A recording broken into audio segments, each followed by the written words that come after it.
Hello, everyone, and welcome to episode 75 of Two Amazon Sellers and a Microphone, brought to you by Solozo. Today's episode is going to be really fun. It's a little bit different, a little bit more unique than what we normally do. We've got a couple of great guests on here. We've got Nick Minicucci from eAccountable. What's up, Nick? How are you? Hey, Dustin, Chris. How we doing, guys? Good to see you again. Great. And we have also Michael Clark from Sheffield Pharmaceuticals on as well. And so we're really excited about this because this is sort of everything coming full circle. eAccountable is an agency. Sheffield Pharmaceuticals works with eAccountable, and eAccountable uses Solozo to help automate advertising for their clients. So we're really excited about talking about just the different stories, how we kind of all came together and how we work together. So this is going to be really, really fun. And Nick, thanks for putting this together. I appreciate it. Absolutely. That. Yeah, happy to do it. The first thing that we noticed, we were talking a little bit before we went live, is, we're here in Kansas City, home of the greatest football team in the world, the Chiefs. And Michael, diehard Tom Brady fan up there. He's up there in Rhode Island, and and then we got Nick. You're a Raiders fan, so you're going to be bottom dweller of the AFC West for the next quarter century. That's actually probably Vegas. Accurate. We're all fine. They got Vegas. Oh man, so it's always fun to talk football, but let's get in and let's talk shop. Michael, love to start with you. We'd love to we were talking beforehand, just sort of giving us a story of your company, what you guys do, and then sort of how you realized you needed to transition to e-commerce and Amazon. I've been with Sheffield now for about 5 years. I am the vice president of marketing and product development. Prior to that, I spent 14 years at CVS Pharmacy in a like job where we launched brands, and sometimes you knew that they were store brands and sometimes you didn't. So you had to do some really good branding, really good product positioning. And I had a luxury unlike any other. I would go through monthly walkthroughs of what the leading CPGs were doing and learning why they were doing it. And retail, we launched over 1,000 items a year. In a stretch of 4 years, we clocked in easily over 4,000 items in every category that's in a drugstore. So you learned a lot. And when I left CVS and got to Sheffield, I started to help them understand how to get more unique products into retail, potentially higher price points, and become more of a strategic partner with the retailer, find more white space. And so since though, and I know my title says vice president of marketing, I am not a traditional marketing person because I was born and bred inside a retailer. So my marketing background is more revolved around marketing where there's already existing foot traffic. So swaying people's decisions while they're already in a purchasing mode. So what scared me is when I got out there and outside of the retailers, how much money people spent on marketing that they really couldn't see a lift, or they couldn't see a direct correlation to the spend for the lift. So I was getting some pressure, people were saying inside, we really want to, maybe we should go e-commerce. So maybe we should open up our own e-commerce site. And after I did all the research of how much a heavy investment that is, I said, well, why would I want it? To me, going to Amazon was like a no-brainer, because the customer, when they find you, like in retail, they're already motivated to purchase. They're there for a reason. They're not on Google looking for, someone on Google who types in acne. They could be looking to get educated about acne, not purchase acne.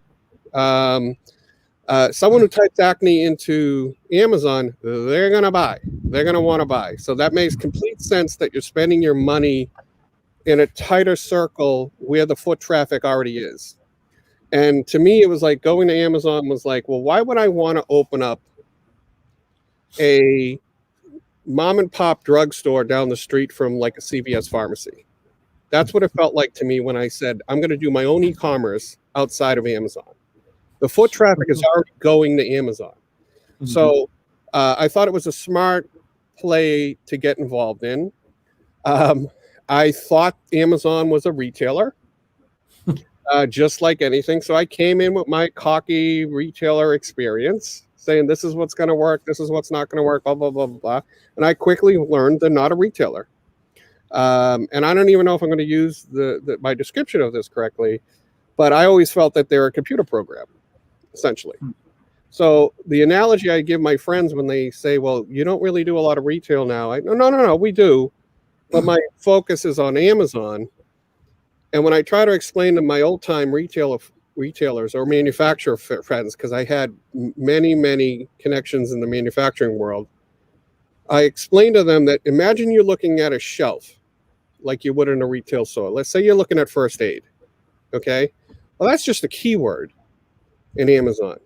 But now, retail is super hard in some areas, but it's also easier in others. And it's easier in the sense that you ship 30,000 units or 100 units, and it's all up to the retailer at that point. You know, it's all up to product placement, the shelf, the place, all of this, you know. But with Amazon, what started to scare me was depending on what you're doing that moment, depending on what you're doing that day, imagine now that shelf is like a page or a page listing, and that product which was on your, which is the coveted front eye level shelf, now has disappeared and it's now down to the third shelf. Now it's down to the bottom shelf. Now it's gone. And now it's in the back room. Now it's not in the store. Now there's no way to someone to quickly find it. And that's when I started to realize the value of an eAccountable and the knowledge that they carry, because that's when I knew I was out of my depth. And I needed,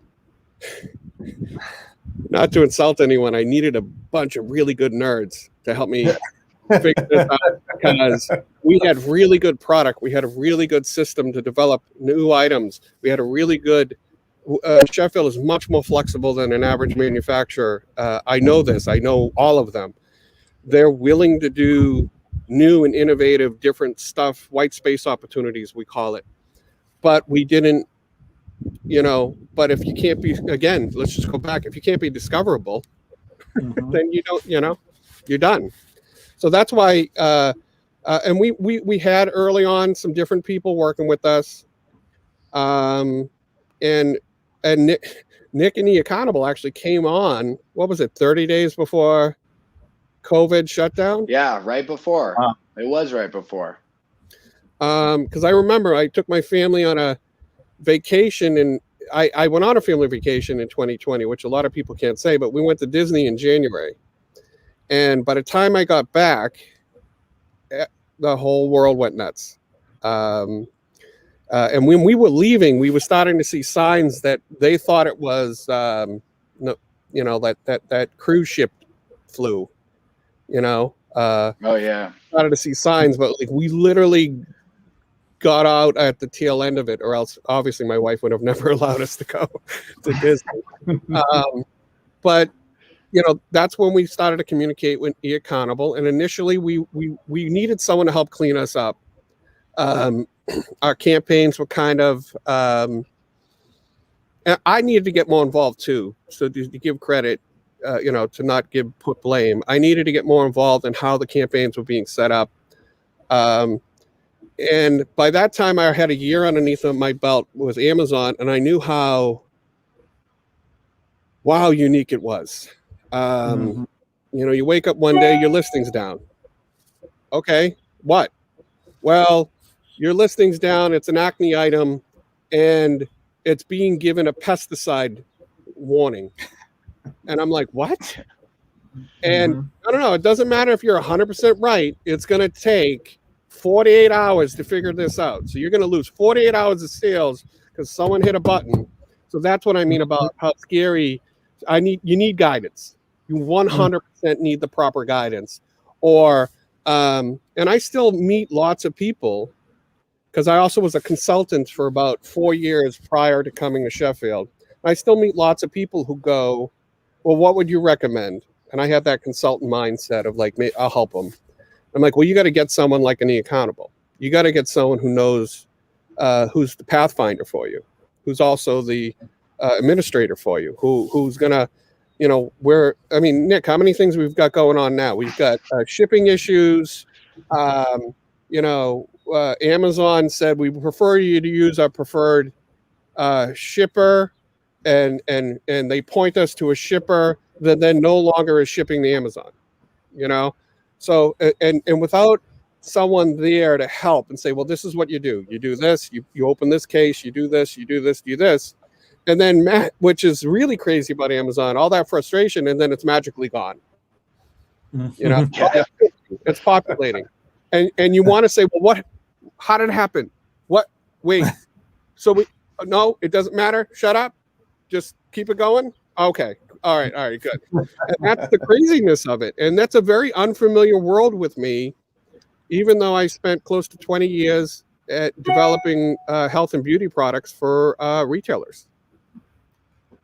It's a great story, just the way that because I feel like there's a ton of manufacturers and businesses and brands out there that were in the same boat as you and haven't made this shift yet. They're trying to figure out, especially with the pandemic, how do they transition to e-commerce? You made some really good decisions that you're ahead of the curve for most manufacturers in terms of your decision to get on Amazon and focus on Amazon. And then you made a great decision working with eAccountable to help you. I mean, you need someone that's been there, that's doing all of this stuff, because it is complicated. There's so many things they don't tell you about. Oh, your images have to be perfect and your listings and your descriptions have to be great. And where are you focusing your ad spend? There's so much to it. But I want to transition to talk about your partnership with eAccountable. But first, I've got a question for you, because I think this is something that a lot of manufacturers don't realize is before you came on Amazon, were people selling your products? I mean, because people will,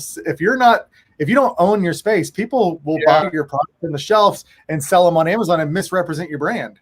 Well, we have a brand called Dr. Sheffield Natural Toothpaste. And Sheffield Pharmaceutical, when I got there, the basic idea for it came up between our head of sales, Todd, and our CEO, Jeff. And it's absolutely in the same building as Dr. Sheffield started his practice in 1850. So he's the inventor of toothpaste.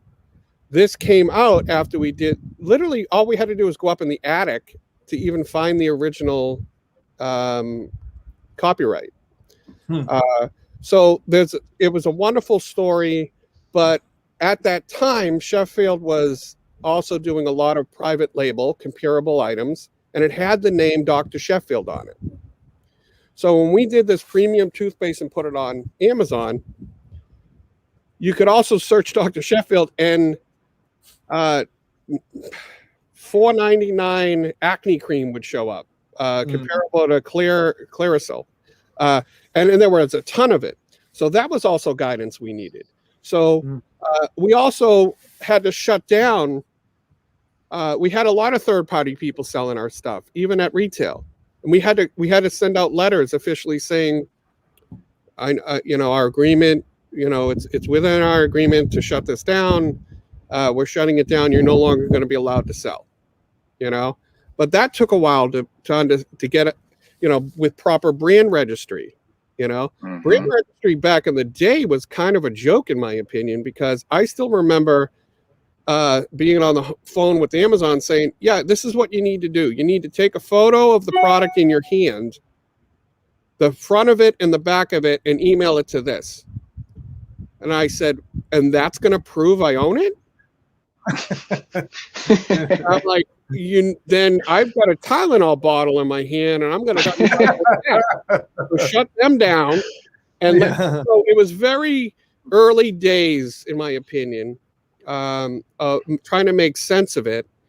And I luckily it's a joke because they're very due diligent about it now. You know, they're contacting your lawyer who helped you with the trademark, and that links up. And now I can block other people from selling my item because I can prove within their own guidelines. Because again, Amazon's like a sovereign country. It's their rules. Yeah, Absolutely. We've been also hurt by their rules. Because they were too broad, you know.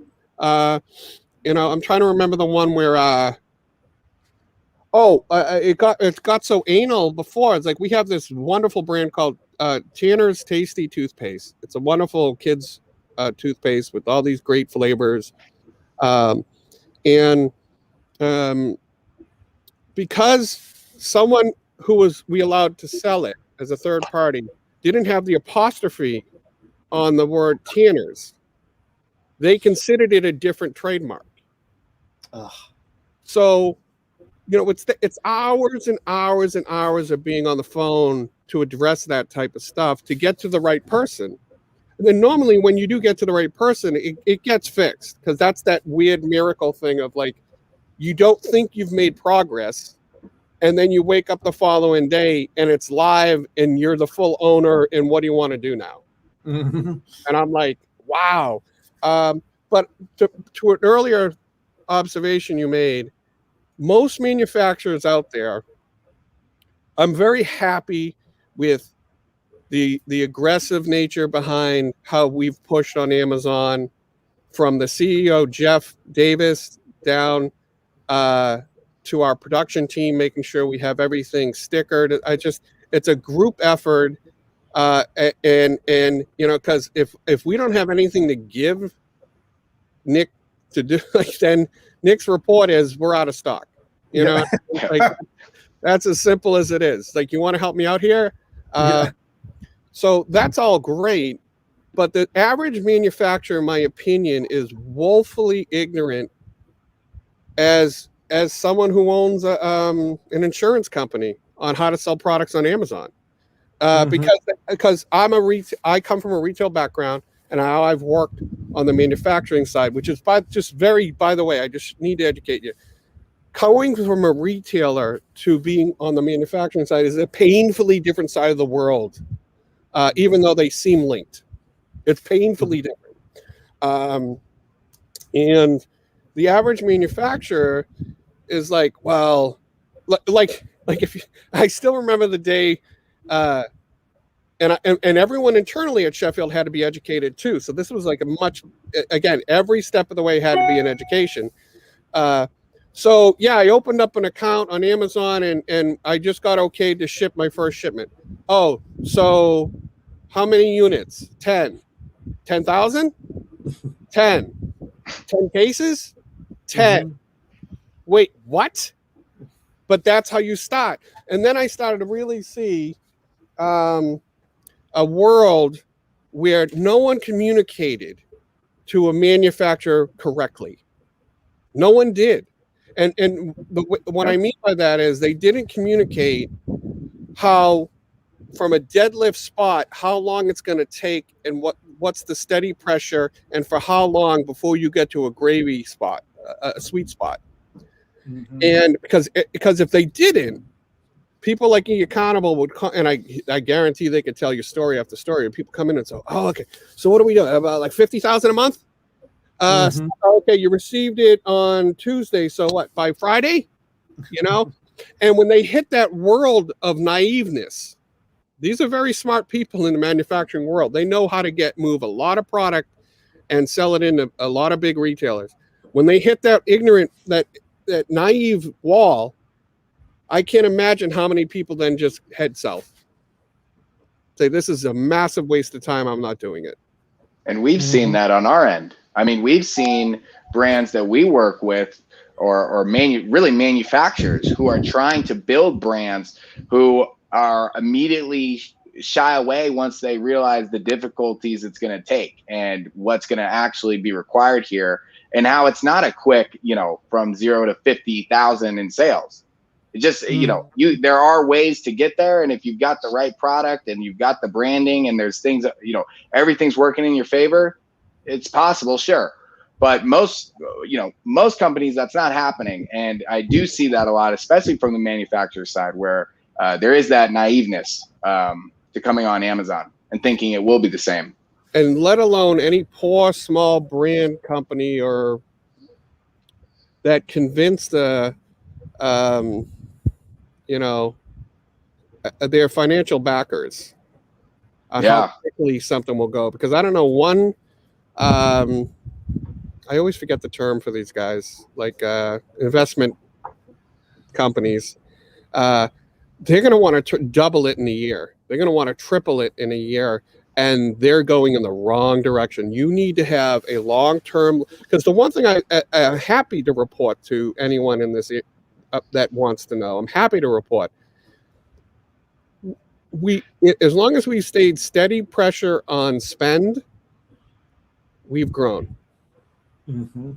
So a huge company may see, but this is also why I think it's perfect for a smaller company, because a huge company. So in retail, I saw this all the time. So let's say Advil. Advil's moneymaker was like capsules and pills. So if they tried to do something different, it wasn't worth it for them. It just wasn't. Like there was, in most brands, even if they have 5 or 6 items, there's really one hero item. It's the reason that they're even there. And that's their moneymaker. So they shy away from doing really different stuff, even though it would be nice, because it will only make them a couple $100,000 a year instead of the $1 million that their hero does. Well, for a smaller guy, that couple of $100,000 looks really good. So that's why Amazon is a better fit for the products that technically don't fit in retail. Because I've been through hundreds of walkthroughs at retail. And I was just literally talking to a friend about this, where I know it's going to be an odd topic product, but it's like it was breastfeeding cream for moms. And there was an argument at retail that it doesn't fit in baby because it's for mom. Mm. And where does it go? Well, I know where they're going to attempt to do this. This is a skin condition. So they're going to attempt to put it in first aid where it would die. So, but that's where, there's plenty of those little pockets in a category where people find it very tough to put it in. And that's where Amazon is perfect for, because people aren't looking for a brand. They're looking for a solution. Mm-hmm. And they're searching solution-based. And, all of that stuff comes into play. So, that's why that type of stuff, Amazon again becomes perfect for it. And, that is the type of thing where I can't find it at retail. Let me look on Amazon, And I think that's the perfect mesh point with like bringing on an agency like eAccountable and working with Nick, because they know, they understand that world of targeting keywords, and targeting and getting your product in front of the right audience. So Nick, tell us a little bit about how they came on. So Sheffield came on with you guys, and just sort of what has that looked like? Where has that taken them on Amazon? What have you been able to do for them? Work with them?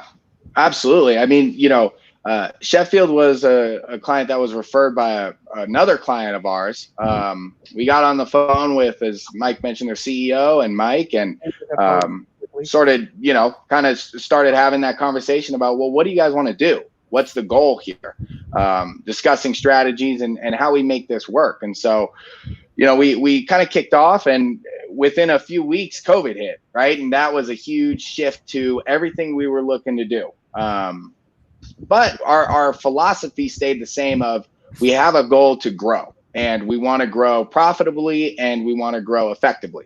So the first few months there, things were, we were seeing, I'd call it small to medium growth month over month, right? But, you're talking, 20%, which is, there's nothing wrong with that. But as we were moving towards the late end of the summer, we started to see some bigger volume. Started to see our bestseller rank starting to improve, right? And we're in, our top product was in the toothpaste category. We were moving from 90 to closer to 80 or 70. We then made a decision, and actually this was through the recommendation of Brock, who's on your team and who's our direct contact at Solozo. We were talking about ranking campaigns. So top of search, high focused keyword campaigns, one keyword, one product, push it up the page strategies.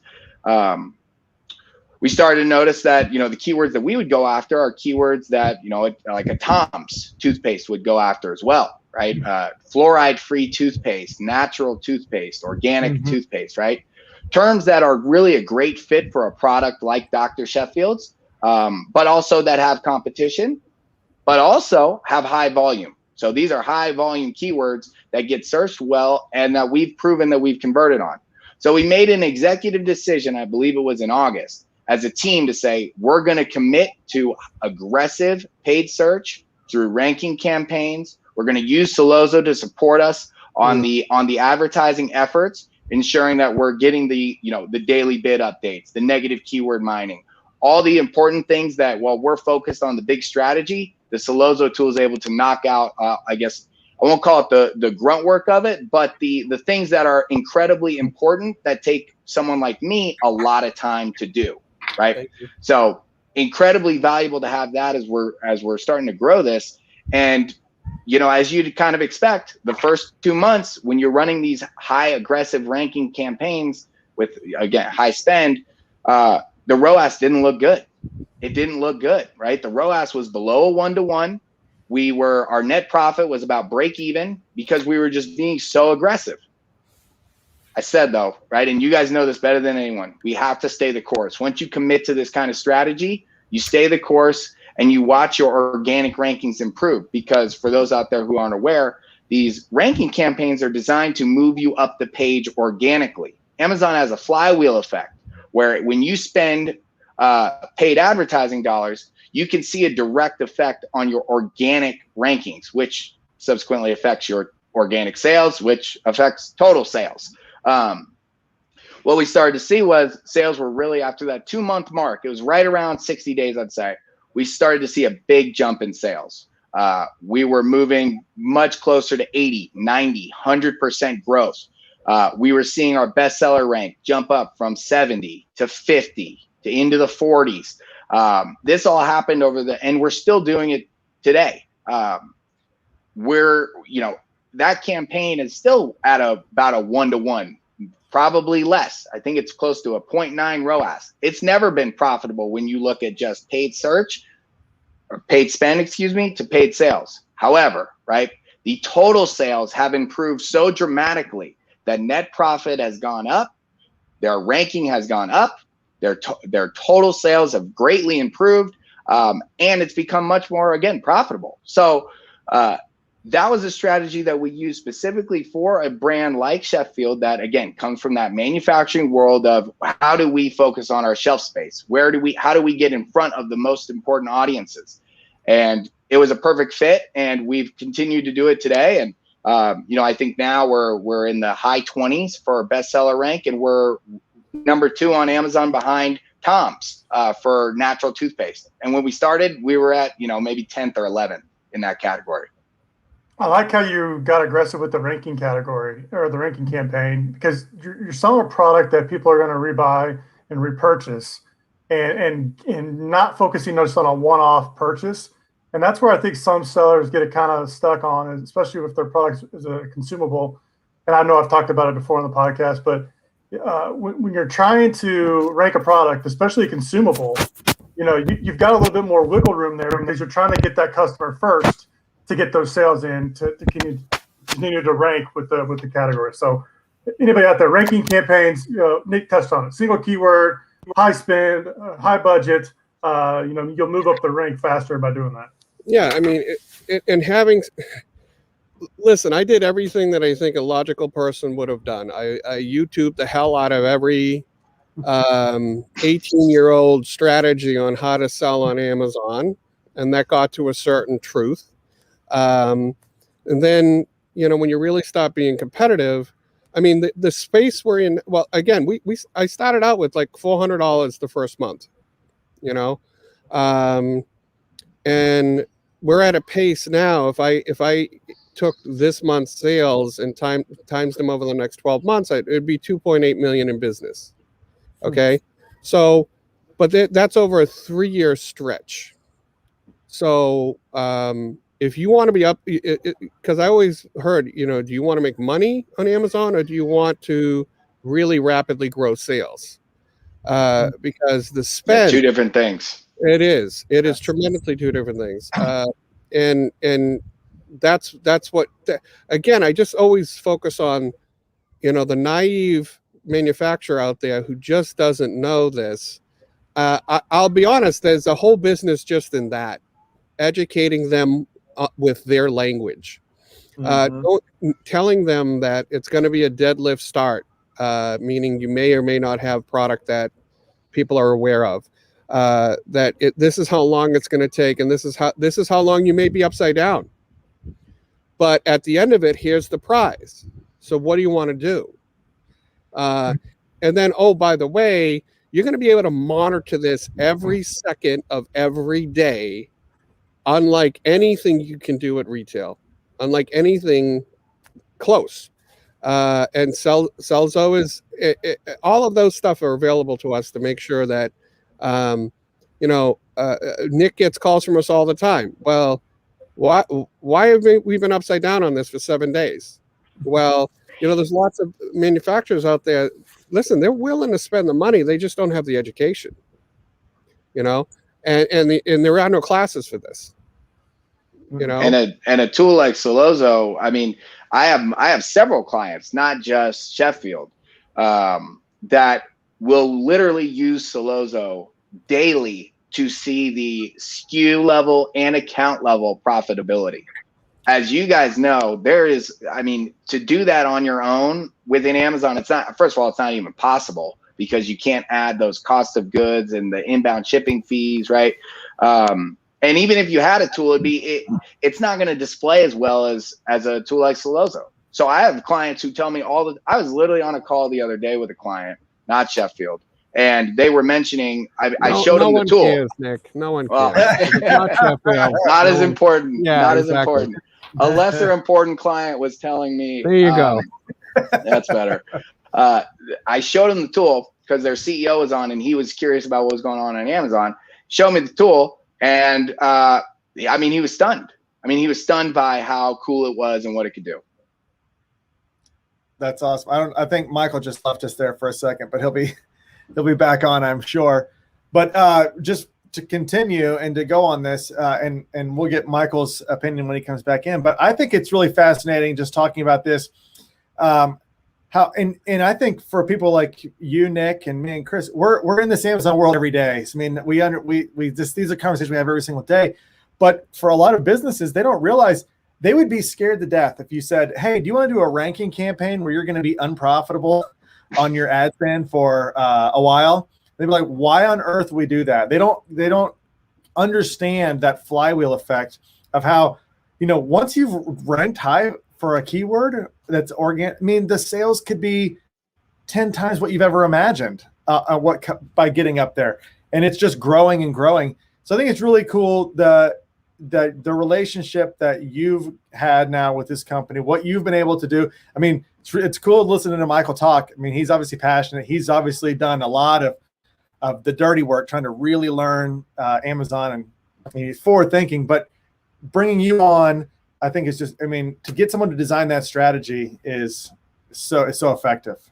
And not every strategy is the same, right? Not every client, you know, a ranking campaign makes sense, or, you know, I'd say, you know, with the ranking campaigns specifically, there's two pieces to it. It's one is, you know, the client needs to be willing to hear us out on why this approach works, right? Just like you said, it's very difficult for, especially someone who comes from the manufacturing world, to see, okay, I need to spend this much up front to get the volume long term, and this is how it kind of plays out, right? So they have to be willing to and open to hear that. And the other piece is, and you know, I think you guys would probably agree, I mean, a lot of what we do is education. teaching clients, teaching people about these strategies and why it's important, not just how it works, but why we do it.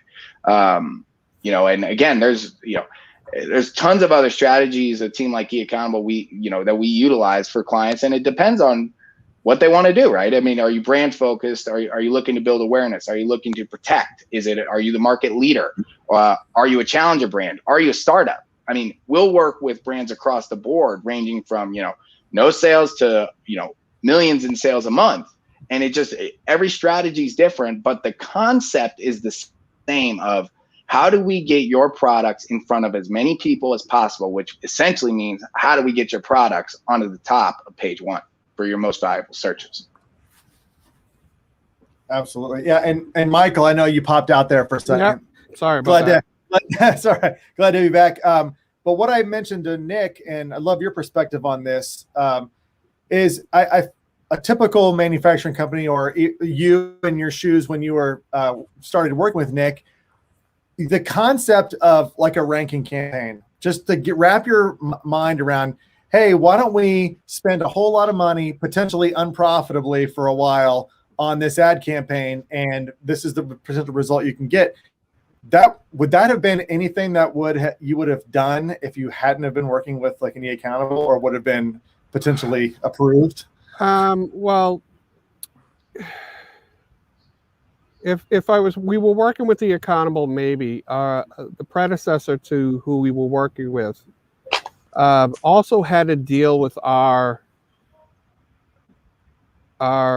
naive nature, so because we felt we weren't some of the things that we just didn't think were based in reality, logistic common sense. We're like, hey, if you do this for this period of time, this will happen. Instinctually, it went against our grain. It took us a long time. We were fighting ourselves in the beginning because we were trying to do this in the most cost-effective way. And we were nervous about, and it was also at the early beginning of Sheffield, willing to do different new stuff and test it out, and then and frankly, we didn't know how important a ranking campaign was. We didn't know how important that is. One of the most valuable things. So I think about all the things that have gone on, and I look back and I look at it and I go, well, I would have liked to have seen this as a case study a year ago. When you look at, because now we're educated enough to know, well, here's our sales, here's our net, and it's going to be this for a while, and then it's going to do this, and then it's going to do this. And that's going to take this much, on average, this much time. Well, we wouldn't have been obsessing every day as it went this, and we would have understood that that's what's going to happen. And poor Nick, we were going to be saying we don't believe it. We don't believe it. We had those talks. I remember we had many of those talks. Many of those talks in those first 2 months that I mentioned earlier. I mean, there were constant conversations where it was, Nick, this isn't working. We got to turn this off. Nick, this is, and I totally get it, right? I mean, when you come from that world and you're looking at sales going, sales aren't moving and you're spending way more and your net profit's going down. I mean, that's not working, no doubt. I mean, so it doesn't take a rocket scientist to figure that one out. But on Amazon specifically, it is so unique how this flywheel works that if you commit to it, and the key word is commit, right? You have to commit to it. And the best way, if anyone out there is curious about it, all you got to do, just open up an incognito window every morning, so you don't have your cookies in there, and just watch your rankings. As you're doing this, just note where you're ranked on organic search. So if it's fluoride-free toothpaste, okay, I'm number 92 today. The next day I'm number 84. Now I'm 72. Maybe I go up one day back to 83, right? And you just watch it as a trend.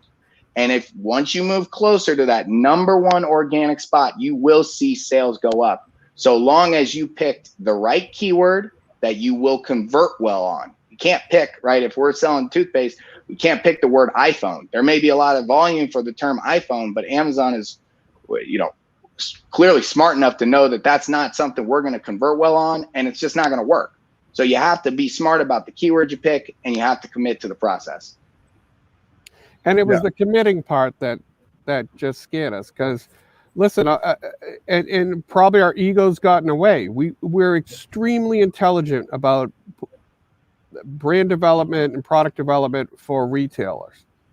We've got decades and decades and decades of experience that if someone who is solely sold on Amazon wants to come into the retail world, then I can act. I can sit there and say, "Oh, brother, there's 7,000 landmines, and I can draw you a map, and I can, I can explain to you the intricacies of every little thing and why, like there is a logical reason why." But in the beginning, I always said, I just want to find that person who knows that for Amazon, because I know they're out there. Now, are they running their own business, or are they doing it for themselves? Because why would they want to give this stuff away for free? I don't know. So it was hugely challenging in the beginning, and we went through months of, this isn't that valid.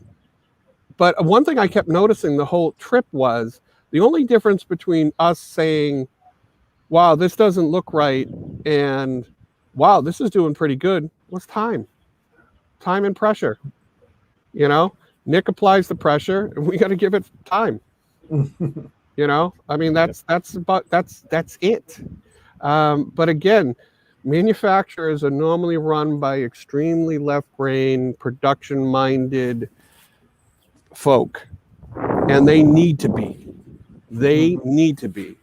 But when a manufacturer wants to take control of their future and start to develop their own brands and start to sell their products in more of a non-retail setting, they got to take a step back and learn, and I think Sheffield has done that, even if it was a bloody fight to learn it. Listen, I'm happy that I just looked at our account and I said, well, what's the last 30 days? Well, if I time that by 12 months, I'm like, oh my God, this is 2.8 million in sales. I'm like, that's pretty good. But I also know there's so many even retailers out there. I mean, manufacturers out there. If I said that to, they still may be naive to think, yeah, no, it's not 2.8 million in our pocket.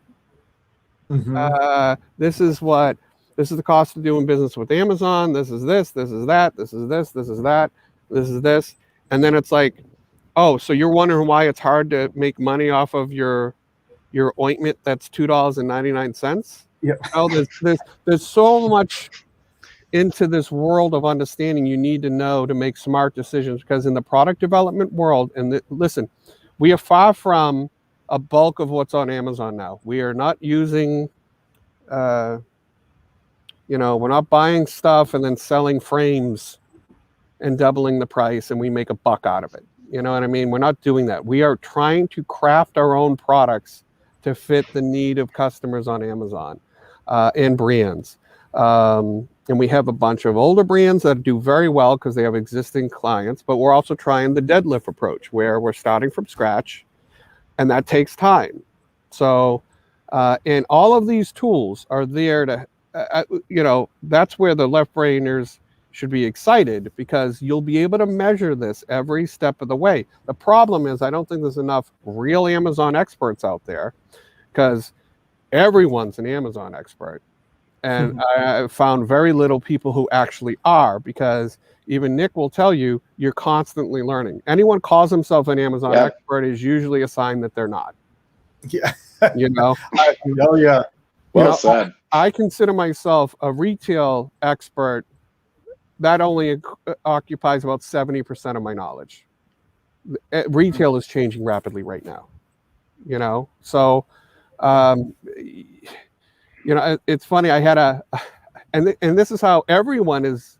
The pandemic has probably pointed people more towards Amazon than ever before.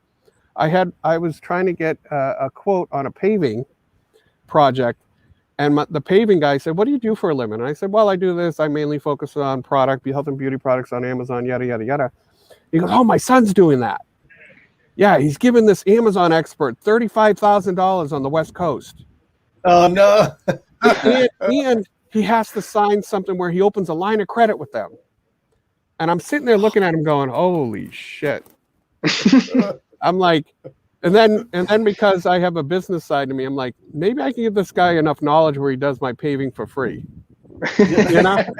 Like, maybe we could work something out. But it was he's like, "Well, there's risk involved in everything." I said, well, yeah, but there's also something called calculated risk. And that's why I know, like, there's going to be tons of people that find really bad advice. There's going to be tons of people. That's why going to an agency that focuses on it, paying them and in the beginning, paying them may seem like you're in the hole. They don't know what they don't know. That's a favorite term of mine. You don't know what you don't know. Even the smartest people, I don't care if you're freaking Einstein. If there's something you're unaware of, nothing can help you unless you're aware of it. So you got to go to the right people. You got to do the legwork to understand what can help, the tools that can help.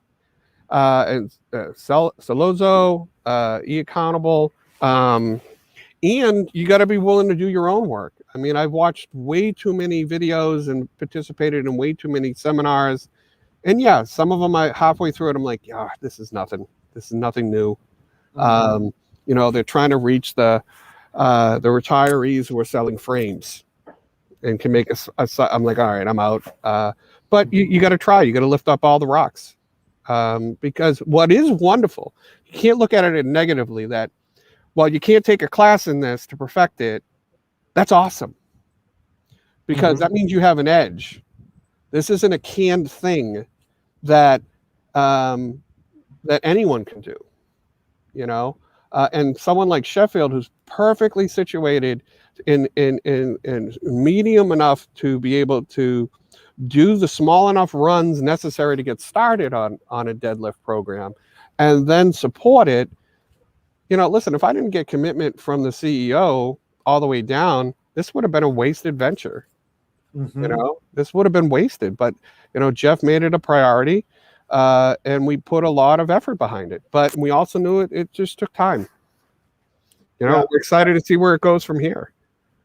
I really like a lot of those things that you said. I mean, and this is something where Chris and we talk to people in the Amazon space all the time. I know Nick does as well. And it's always changing. I love how you said there is no experts. There aren't. And there's so many things to be an expert in. There's images, there's listings, optimizing those, optimizing your logistics, optimizing inventory. I mean, there's a billion things that you got to do. But just what you said, so I was out there, so I have an ear for this. When I hear someone just saying some modern, trendy, catchy thing when they're selling their services, I have an ear for it because I used to have to do it. So I know when and I made sure ethically, I said, I'm only going to be selling my services that I relevantly believe I'm an expert in. I'm not going to sell it on this, but there's so many people who are billing themselves as, like you said, those experts. I really do feel bad because sometimes when I ran a consultancy and I did branding and product development for, get people, I used to call it get them ready for prime time, get them ready for retailers. What scared me was a lot of these guys would come to me and they already have blown $300,000 in all of the wrong places.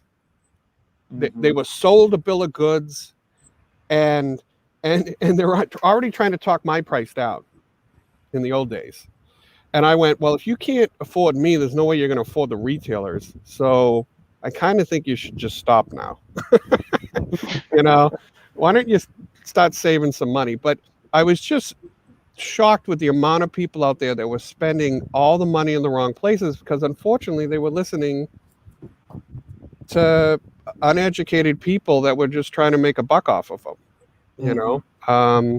and Amazon, like I don't know how many shows I've been to where someone comes up and says, I got an Amazon guy.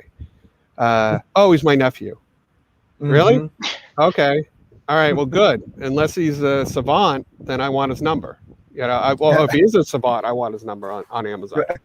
Because I'm also not going to say that couldn't come from there.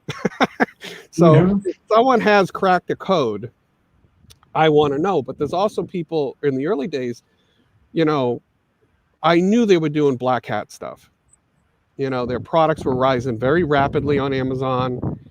And, you would see that they launched 12 months ago.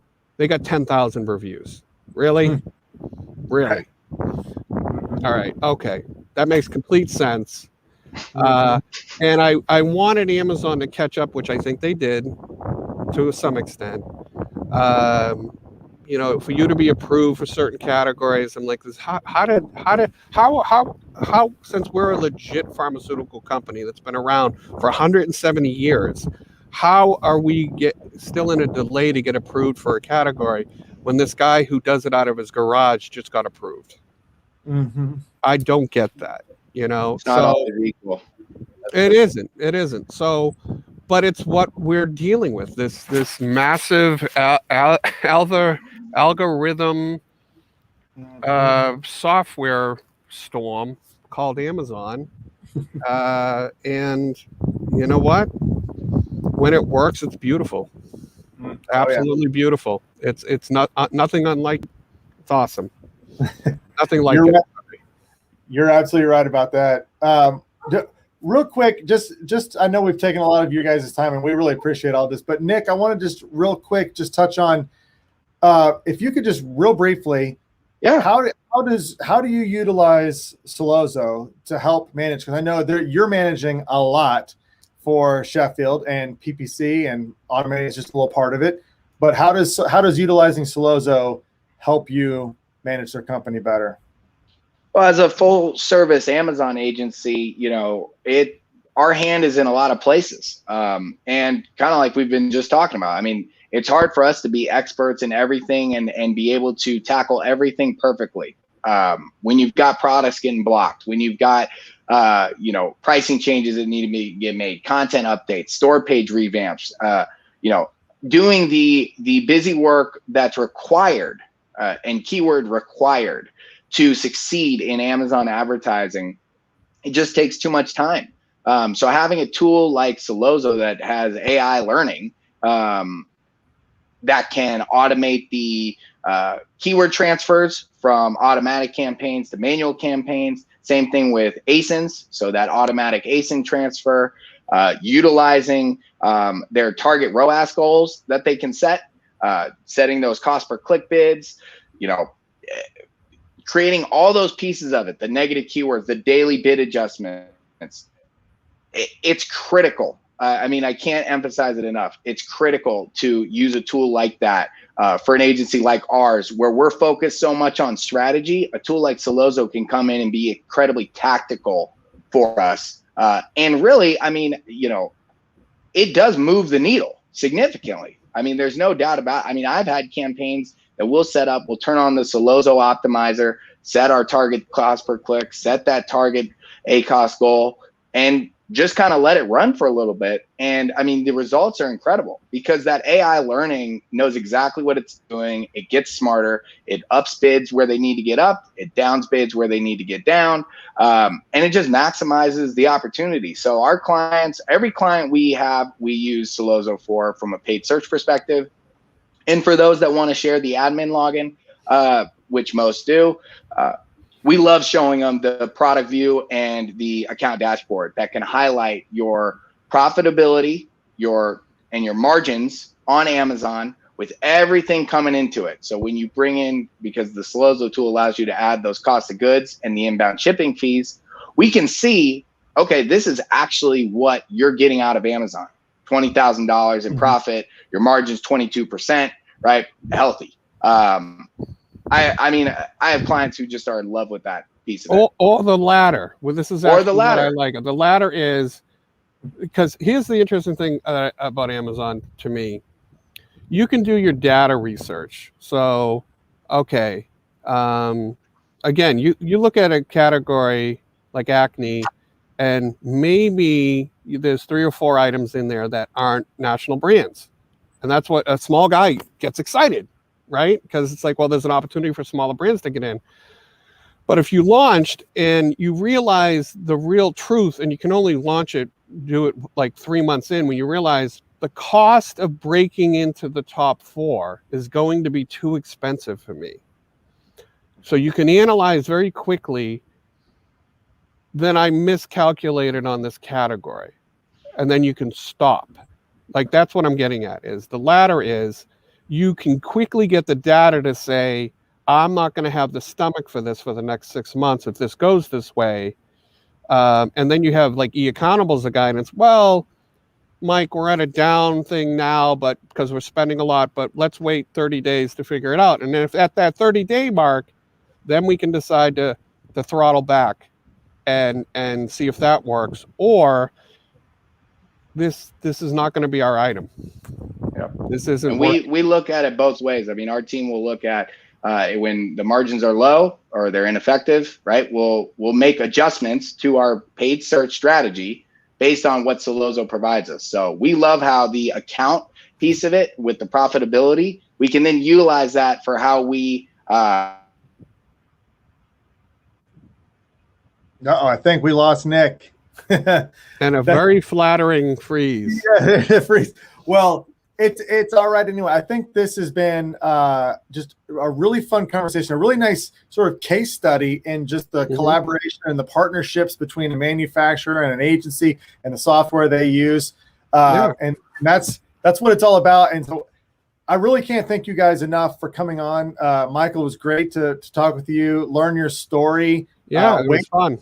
Way to be forward thinking. I mean, you're out there and you're forward thinking on how to take your company to the next level and utilize, to go on Amazon. So this has been really, really good conversation, and I appreciate it.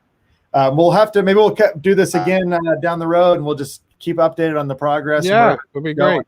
I'm up for it. So yeah. Perfect. Thanks, guys. Thank you for joining on, and thanks everyone for listening. If you like more content like this, please subscribe to the 2 Amazon Sellers and a Microphone podcast. Leave us a review. You can comment. You can follow us live stream on Solozo's Facebook channel and YouTube channel. So subscribe to those pages and turn on your notifications so you can see when we go live. It's a blast. Michael, Nick, thanks so much. And we'll be back at this again.